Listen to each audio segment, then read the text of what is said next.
नमस्कार दोस्तों, स्वागत है आप सभी को आज की क्लास में।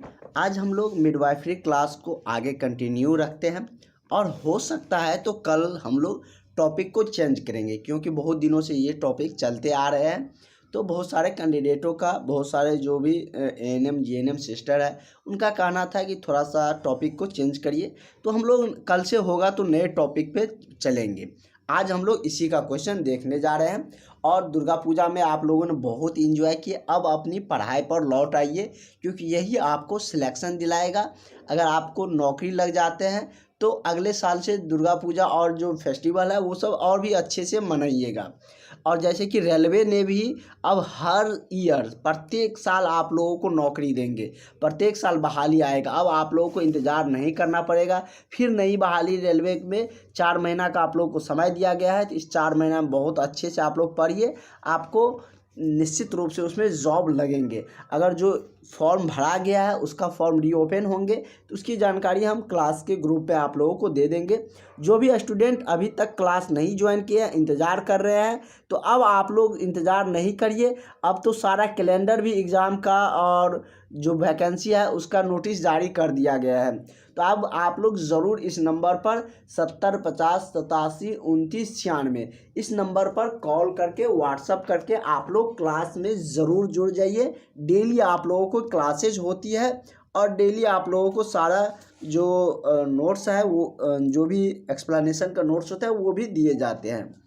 तो चलिए, क्वेश्चन हम लोगों का क्या कह रहा है। क्वेश्चन कह रहा है कि महिला में कौन सी कोशिका जन्म के समय पाई जाती है। एक क्या होता है कि जन्म के बाद पाया जाता है और एक होता है जन्म से पहले। तो वही कह रहा है कि महिला में ऐसी कौन सी कोशिका है जो जन्म के समय पाई जाती है।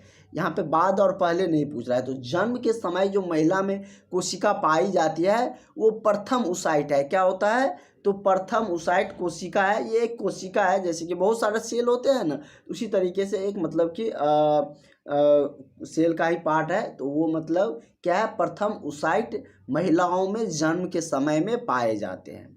ठीक है। नेक्स्ट है कि निम्न में से कौन सी कोशिका महिलाओं को प्यूबर्टी से पहले पाई जाती है। कह रहा है कि इनमें से कौन सी कोशिका है जो महिलाओं में प्यूबर्टी से, यहाँ पर दिया गया है प्यूबर्टी से पहले पाई जाती है, जैसे कि प्रथम ओसौट, द्वितीय ओसौट, और उसके बाद दिया है पोलर बॉडी, अंडाणु, ओवम दिया गया है। तो इसके बारे में भी हम लोग जानते हैं कि कौन सी ऐसी मतलब कि कोशिका है जो प्यूबर्टी से पहले पाए जाते हैं। उसका क्वेश्चन क्या था कि महिला में कौन सी कोशिका जन्म के समय पाई जाती है, ये हम लोग देख चुके। उसके बाद था कि निम्न में से कौन सी कोशिका महिला में प्यूबर्टी से पहले पाई जाती है। तो प्यूबर्टी होता क्या है उसको हम लोग अच्छे से समझते हैं। प्यूबर्टी क्या होता है कि ये एक ऐसी प्रक्रिया है। क्या है? एक प्रक्रिया है। बहुत आसान शब्दों में हम आपको बताने जा रहे हैं, जो कि एक बच्चा वयस्क का रूप लेता है। जैसे कि कोई जन्म लेता है, मान के चलिए कोई लड़की जन्म लिया, वो अभी बेबी है, बच्चा है, वहाँ से क्या है धीरे धीरे उसके एज बनेंगे, वो वयस्क का रूप मतलब कि जो जिसको हम लोग एडल्ट भी बोलते हैं, वो वयस्क बनने मतलब कि धीरे धीरे एज जैसे जैसे बढ़ेगा वो बनते चला जाएगा। और यह बच्चा लैंगिक तौर पर भी क्या होंगे, बड़ा होते जाएगा। और उसी अनुरूप के लक्षण, उसी अनुरूप मतलब जिस तरीके से उसका लैंगिक तौर भी बड़े होंगे, लैंगिक तौर पर भी वो बड़े होते जाएंगे, तो उसी अनुरूप उसका लक्षण भी विकसित होने लगते हैं। और यह बदलाव पूरे शरीर में देखने को मिलते हैं। पूरे शरीर के पार्ट में यह बदलाव देखने को मिलते हैं, जैसे बेबी से मतलब कि बड़ा होते हैं। तो और ये अधिकांश लड़कियों में जो यौवन की अवस्था होती है वो कितना होते हैं, तो 8 से 13 वर्ष की आयु में शुरू होता है। तो कितने वर्ष में ये शुरू होता है? तो यौवन की जो अवस्था होती है वो 8 से 13 वर्ष में शुरू होता है। तथा अधिकांश लड़कों में ये 9 से 14 में होता है। लड़की में 8 से 13, यौवन की अवस्था 8 से 13 में मतलब कि शुरू होता है, और लड़का में कितना, तो 9 से 14 वर्ष की आयु के बीच में यह शुरू होता है। चलिए फिर हम लोग क्वेश्चन पे आते हैं। तो अब आप लोग प्यूबर्टी समझ गए क्या होता है। यह एक मतलब प्रक्रिया है जिसमें कि एक वयस्क बच्चा क्या होता है, एक बच्चा वयस्क का रूप लेता है और उसी तरीके से उसका लैंगिक जो तौर रहता है वो भी बड़ा होने लगते हैं। जो भी लैंगिक चीज़ें होती हैं, जो भी पार्ट है वो भी बड़ा होने लगते हैं। तो चलिए हम लोग क्वेश्चन पर आते हैं। यही क्वेश्चन था, क्या कह रहा था कि निम्न में से कौन सी कोशिका महिलाओं में प्यूबर्टी से पहले पाई जाती है। प्यूबर्टी हम आपको समझा दिए, तो ये कौन सी कोशिका है, कौन सा सेल है, तो प्राथमिक ओसाइट जो है वही क्या होती है, तो महिलाओं में प्यूबर्टी से मतलब यौवन अवस्था आने से पहले पाई जाती है। ठीक है, क्वेश्चन समझ गए क्या पूछ रहा था। अब किसी भी तरीके से आपको इस तरीके से क्वेश्चन घुमा के भी पूछेगा तो अब आप लोग उसको बना सकते हैं, क्योंकि हम आपको पूरी चीज़ें समझाते हुए चलेंगे। अब वही आते हैं कि पुरुष में कौन सी ऐसी कोशिका है जो प्यूबर्टी मतलब कि महिला में कितना समय में प्यूबर्टी आते हैं, यौवन अवस्था, तो ये मतलब कि 8 से 13 वर्ष था और पुरुष में 9 से 14 वर्ष, 1 वर्ष का ये डिफरेंस होते हैं। कह रहे कि पुरुष में कौन सी कोशिका प्यूबर्टी से पहले पाई जाती है।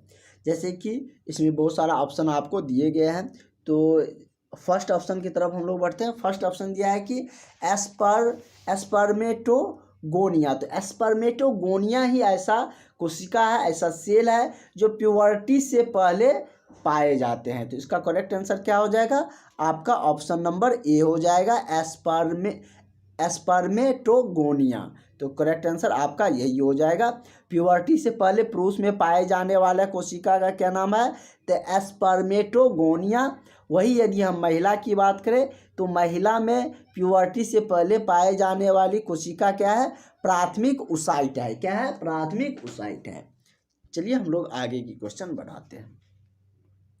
नेक्स्ट क्वेश्चन कर रहा है कि ओसाइट की निषेचन, फर्टिलाइजेशन की जो प्रक्रिया होती है, फर्टिलाइजेशन की प्रक्रिया हमने आपको बहुत सारा डिटेल्स में बताए थे। वहाँ पे हमने विथ फिगर के साथ समझाए थे कि मतलब कि फीमेल और मेल के जो लैंगिक जननांग होते हैं वो कौन कौन से जननांग भाग लेते हैं, वो सारे कुछ हम वहाँ पर बताए भी थे। और इसमें फर्टिलाइजेशन की प्रक्रिया में क्या होता है, कह रहा है कि ओसाइट की निषेचन योग जीवन अवधि कितना होता है, मतलब कि ओसाइट का जो निषेचन होती है उसकी जीवन का अवधि कितना होता है, मतलब कि फर्टिलाइजेबल लाइफ ऑफ स्पैन, उसका कितना समय होते हैं उसके जीवन काल का। जैसे 9 से 12 घंटे दिया है, 12 से 24 घंटे, उसके बाद है 24 से 36 या 48 से 72। तो इसका जो लाइफ स्पैन होते हैं, जीवन अवधि जो होते हैं ओसाइट निषेचन की, वो कितना होते हैं, तो ये 12 से 24 होते हैं। कितना होते हैं, तो 12 से 24 घंटे होते हैं। तो करेक्ट आंसर आपका ऑप्शन नंबर बी हो जाएगा। ठीक है, और नेक्स्ट क्वेश्चन की तरफ बढ़ते हैं। नेक्स्ट क्वेश्चन थोड़ा सा बड़ा है, पढ़िएगा इजी में, घबराइएगा बिल्कुल भी नहीं। कह रहा है कि एक 33 वर्ष, क्या कह रहा है कि चलिए रुकिए हम लोग वहाँ पर आते हैं। कह रहा है कि एक 33 वर्ष की महिला जिसकी प्रीवियस हिस्ट्री, मतलब कि पहले का इतिहास, प्रीवियस हिस्ट्री कर रहा है, प्रीवियस हिस्ट्री है एक जीवित बच्चा जिसे डाउन सिंड्रोम है, मतलब कि एक जीवित बच्चा, मतलब कि उसका पाला, मतलब कि उससे पहले उन्होंने एक जीवित बच्चा को मतलब कि जन्म दिया जो डाउन सिंड्रोम से है, और वर्तमान में उसे 18 सप्ताह से क्या कह रहा है कि एमनियोफोबिया है। तो वर्तमान प्रेगनेंसी में डाउन सिंड्रोम को रूल आउट करने के लिए इन्वेस्टिगेशन ऑफ चॉइस क्या रखना चाहिए। मतलब एक 13 वर्ष की महिला है, उसका प्रीवियस हिस्ट्री, मतलब कि पहले उन्होंने एक बार एक जीवित बच्चा को जिससे डाउन सिंड्रोम थे उसको जन्म दिया था, लेकिन वर्तमान में ऐसा होता नहीं कि मतलब एक महिला थोड़ी ना है कि एक ही बार प्रेगनेंसी होते हैं, क्योंकि हमारे इंडिया में तो ऐसा रूल ही नहीं है कि हम दो हमारे दो या उससे भी अधिक होते हैं। तो वर्तमान में उसे 18 सप्ताह से क्या है कि एमनियोफोबिया है, और वर्तमान में वह क्या है, प्रेगनेंसी में भी है। तो उस अवस्था में डाउन सिंड्रोम के रूल आउट करने के लिए, डाउन सिंड्रोम को हटाने के लिए, क्योंकि फर्स्ट जो मतलब कि जीवित शिशु हुए थे उसमें डाउन सिंड्रोम पाया गया था, तो उसी को हटाने के लिए, रूल आउट करने के लिए इन्वेस्टिगेशन ऑफ चॉइस क्या कराना चाहिए, कोरियोनिक विलियस वायोस्फी या कोर्डेंस्टेसिस या ट्रिपल टेस्ट या एमनियोसेंटेसिस। तो क्या होनी चाहिए, तो इन्वेस्टिगेशन की जो चॉइस होनी चाहिए वो होना चाहिए एमनियोसेंटेसिस। क्या होना चाहिए, तो एमनियोसेंटेसिस। तो करेक्ट आंसर आपका ऑप्शन नंबर इसका डी हो जाएगा। क्वेश्चन बड़ा था, बहुत ज़्यादा कुछ था नहीं, जितना समझाने का था हम उस क्वेश्चन में आपको बता भी दिए, बड़ा भी था फिर भी हम सारी चीज़ आपको बता दिए, आप क्वेश्चन क्या कह रहा था वो भी हम आपको समझा दिए। अगला कह रहे कि गर्भ अवस्था में गर्भाशयी संकुचन के बारे में सर्वप्रथम किसने व्याख्या की। गर्भ अवस्था में जो गर्भाशयी का संकुचन होता है, संकुचन क्या, एक तो फैलाव हो गया, जैसे मान के चलिए गर्भाशय ऐसा है और वो मतलब कि संकुचित हो गया, संकुचित मतलब क्या, सिकुड़ गया, ऐसे हो गया। वही कह रहा है कि संकुचन के बारे में सर्वप्रथम किसने व्याख्या की या किसने बताया था। तो गर्भावस्था में गर्भाशय का संकुचन के बारे में, जैसे कि फ्रेडरिक ने या रॉबर्ट हुक ने या बैक्स्टोन हिक्स ने या ब्रैक्सटोन हुक ने। ब्रैक्सटोन हिक्स है और यहाँ ब्रैक्सटोन हुक है। तो किसने इसकी व्याख्या की थी गर्भाशय में, गर्भ अवस्था में गर्भाशय संकुचन के बारे में, तो ये ब्रैक्सटोन हिक्स ने बताया था। किसने बताया था, तो ब्रैक्सटोन हिक्स ने बताया था। तो इसका करेक्ट आंसर आपका ऑप्शन नंबर सी हो जाएगा। ठीक है, नेक्स्ट क्वेश्चन पर हम लोग आते हैं। कह रहे कि गर्भ अवस्था में निपल्स आप लोग जानते हैं। कह रहे कि गर्भ अवस्था में निपल्स के चारों ओर, जैसे कि उतना अच्छा फिगर तो नहीं बना पाएंगे लेकिन फिर भी मतलब कि जैसे सॉरी बुरा मत मानिएगा, इसके चारों ओर कह रहा है कि हाइपरट्रोफाइड, कह रहा है कि हाइपरट्रोफाइड सीवेसियस ग्रंथियां पाई जाती है। मतलब कि गर्भ अवस्था में निप्पल के चारों ओर पाया जाता है, तो उनको क्या कहा जाता है, द्वितीय एरियोला, क्या है, द्वितीय एरियोला या मोंटगोनियरी ट्यूबरकल्स या गुडेल्स साइन या सेडियूला। मतलब कि 4 ऑप्शन आपको दिया गया है, थोड़ा सा ऑप्शन है उसका थोड़ा अच्छा से उच्चारण करिएगा, होगा कोई दिक्कत नहीं है। इस टॉपिक में ही ऐसा उच्चारण आपको देखने को मिलते हैं। तो गर्भ अवस्था में निप्पल के चारों ओर जो हाइपरट्रोफाइड जो सीवेसियस ग्रंथि पाई जाती है उसको कहा जाता है मोंटगोनरी ट्यूबर्स। क्या कहा जाता है, मोंटगोनरी ट्यूबर्स। तो इसका करेक्ट आंसर आपका ऑप्शन नंबर बी हो जाएगा। अगला कह रहा है कि गर्भ अवस्था में सबसे पहले स्तन से स्त्राव कब, मतलब कि एक्सक्यूज किए जाते हैं, 6ठे सप्ताह में। मतलब देखिए, मतलब कि गर्भ अवस्था में सबसे पहले स्तन से क्या करेगा, स्त्राव जो कब है या कब्ज के वो मतलब कि उसका बहाव किया जाएगा। कब किया जाएगा, मतलब कि 6ठे सप्ताह में, 12वें में, 18वें सप्ताह में या 20वें सप्ताह में।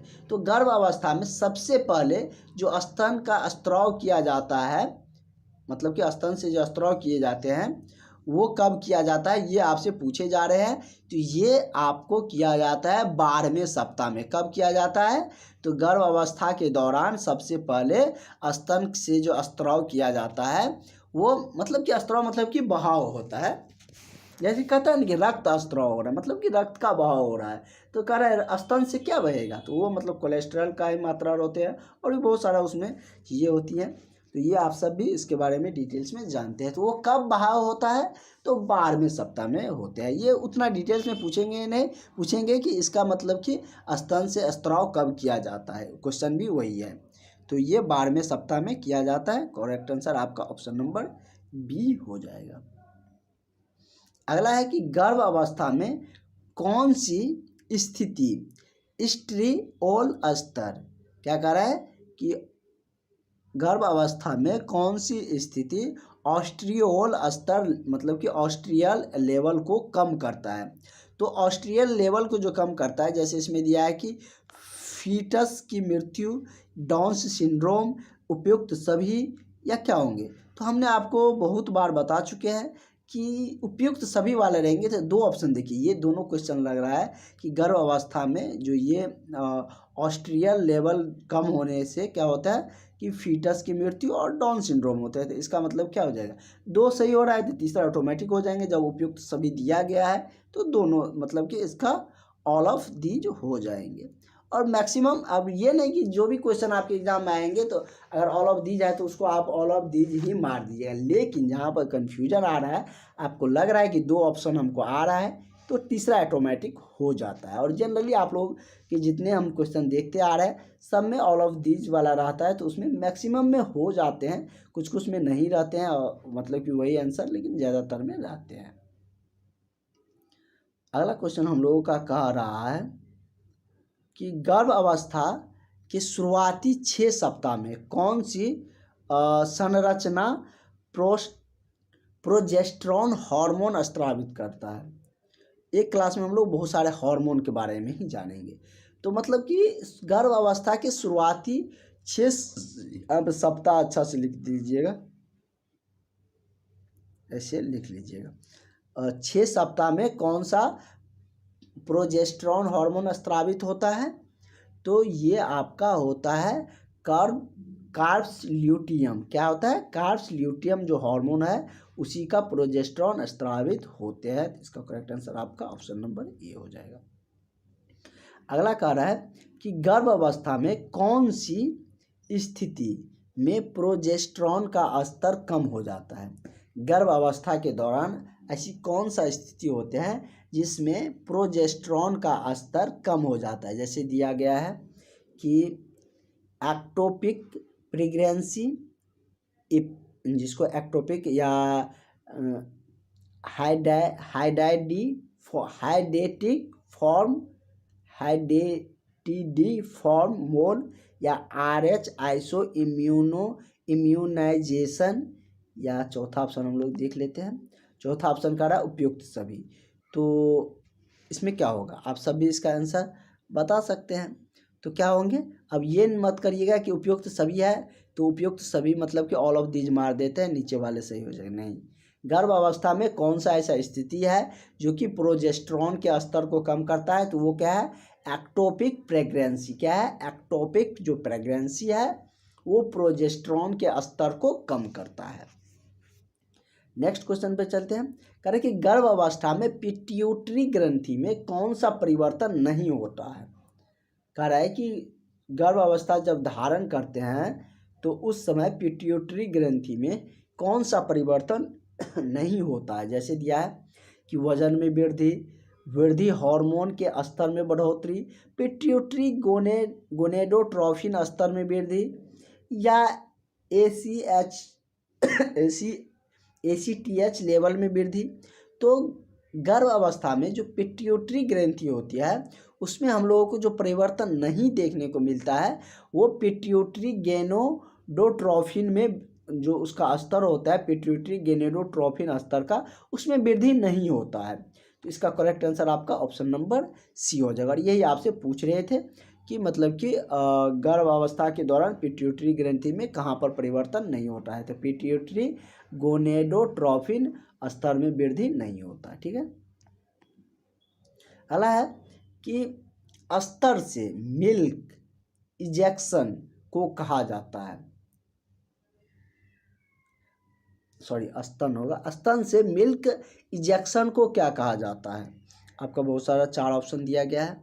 जैसे कि इसमें दिया गया है, आपको फर्स्ट में दिया गया है कि मेमोजेनेसिस, लैक्टोजेनेसिस, या ग्लैक्टोकाइनेसिस, या ग्लैक्टोपाइसेसिस। तो क्या होंगे, जो स्तन से मिल्क इजेक्शन जो होता है, मतलब मिल्क इजेक्शन को जो कहा जाता है उसको क्या कहा जाता है, तो ग्लैक्टोकाइनेसिस क्या कहा जाता है मिल्क इजेक्शन को, तो ग्लैक्टोकाइनेसिस कहा जाता है। तो करेक्ट आंसर आपका ऑप्शन नंबर सी हो जाएगा। नेक्स्ट क्वेश्चन कह रहा है कि निम्न में से कौन सा प्रेगनेंसी का सबसे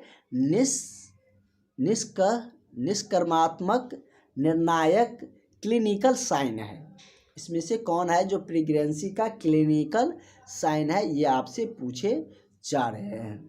तो क्या हो जाएगा, तो इसका मतलब कि दिया गया है जैसे कि द्वितीयक एरियोला का निर्माण, या एब्डोमेन, या फेटल हार्ट साउंड, या एमनियोर हो या। तो क्या हो जाएंगे, तो हमने आपको फेटल हार्ट साउंड के बारे में बताए भी थे।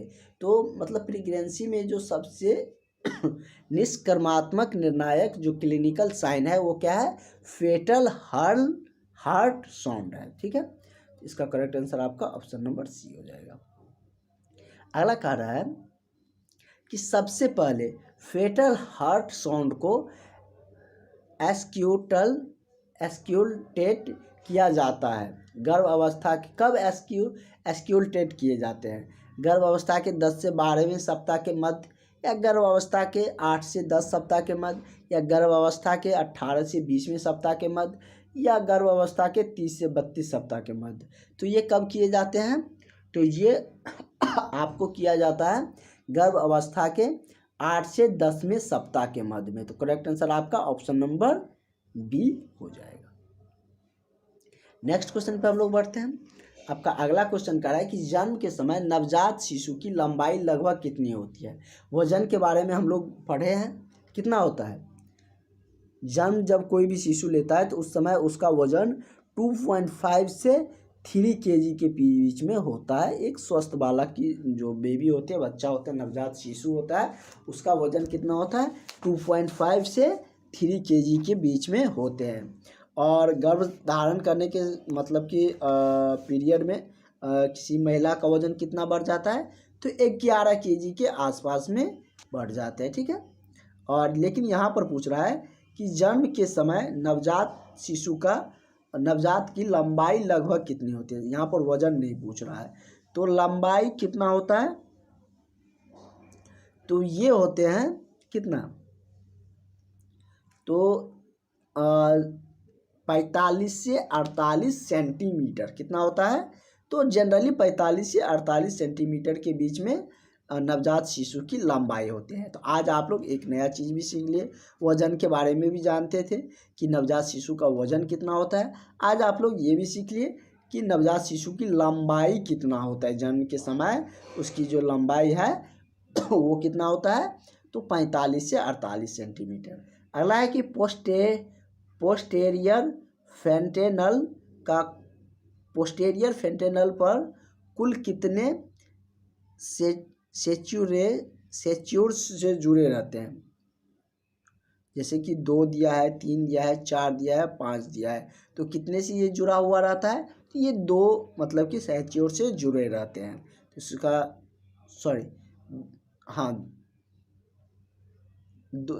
मतलब 2 नहीं 3 सेच्यूर से ये जुड़ा रहता है। कितने से, तो 3 सेच्यूर से ये जुड़े रहते हैं। तो आज हम लोग ज़्यादा लंबा क्लास नहीं लेंगे, क्योंकि आप लोग लगातार मेला में बिजी थे, तो बहुत सारे कैंडिडेट क्लास अटेंड नहीं भी कर रहे थे, और धीरे धीरे वो लाइनअप पे आएंगे, अपने मतलब कि जो अपनी पढ़ाई है उस पर मूव अप करेंगे। तो धीरे धीरे आप लोगों का क्लास का टाइमिंग भी बढ़ेगा। और जो भी कैंडिडेट अभी तक क्लास नहीं ज्वाइन किया है, वो सारे कैंडिडेट इस नंबर पर कॉल करके व्हाट्सअप करके ज़रूर क्लास ज्वाइन कर लीजिए, 70 50 87 29 96। तो चलिए हम लोग मिलते हैं नेक्स्ट क्लास में। आज के लिए इतना काफ़ी है, और आप लोग निश्चित रूप से इसको आज पूरे वीडियो देखिएगा, और रिवाइज जो आपको नोट्स मिले हैं उससे रिवाइज करिएगा। आज का जो भी थ्योरी वाला एक्सप्लेनेशन वाला नोट्स है वो सारा आपको ग्रुप में डाल दिया जाएगा।